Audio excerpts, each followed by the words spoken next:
एक बार बादशाह अकबर अपने दरबार में बैठे थे और बेसब्री से अपने सबसे चतुर मंत्री बीरबल का इंतजार कर रहे थे।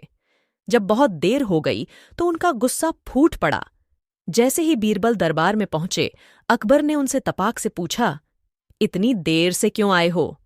बीरबल मुस्कुराते हुए बोले, महाराज, आज सुबह जब मैं घर से निकल रहा था तो मेरे छोटे छोटे बच्चे मुझसे लिपट गए और जिद करने लगे कि मैं दरबार न जाऊं।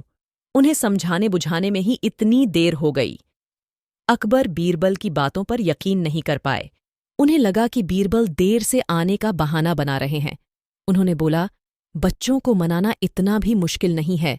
अगर वे ना माने तो थोड़ी डांटकर उन्हें शांत किया जा सकता है।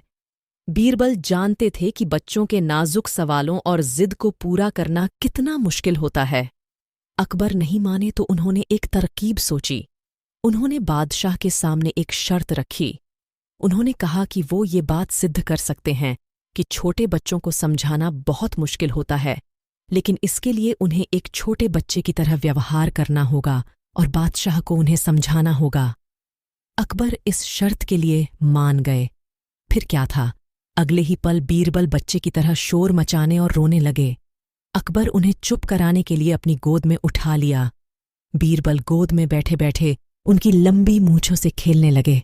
कभी वो बच्चों की तरह मुंह बिगाड़ते तो कभी मूंछों को खींचने लगते। अभी तक बादशाह को कोई आपत्ति नहीं थी। जब बीरबल मूंछों से खेलकर थक गए तो गन्ना खाने की जिद करने लगे। अकबर ने बच्चे बने बीरबल के लिए गन्ना लाने का आदेश दिया। जब गन्ना लाया गया तो बीरबल ने नई जिद पकड़ ली कि उन्हें छिल्ला हुआ गन्ना चाहिए। एक सेवक द्वारा गन्ने को छिल्ला गया।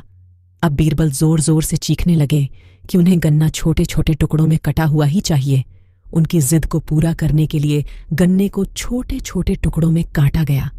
जब बादशाह ने इन टुकड़ों को बीरबल को खाने के लिए दिया तो बीरबल ने उन टुकड़ों को जमीन पर फेंक दिया। अकबर को यह देखकर बहुत गुस्सा आया। उन्होंने गुस्से से बीरबल से पूछा, तुमने गन्ने को नीचे क्यों फेंका? चुपचाप से इसे खा लो। डांट सुनकर बीरबल और भी जोर से रोने व चीखने लगे।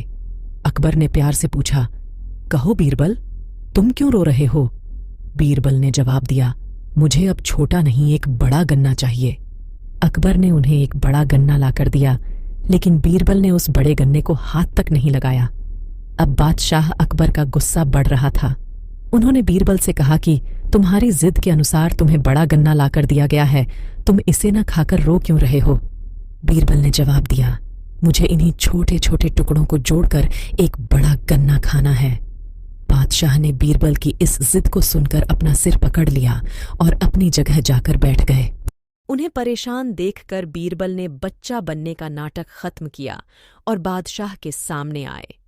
उन्होंने बादशाह से पूछा, क्या अब आप इस बात से सहमत हैं कि बच्चों को समझाना यकीनन एक मुश्किल काम है? राजा ने हाँ में सिर हिलाया और बीरबल को देख मुस्कुराने लगे।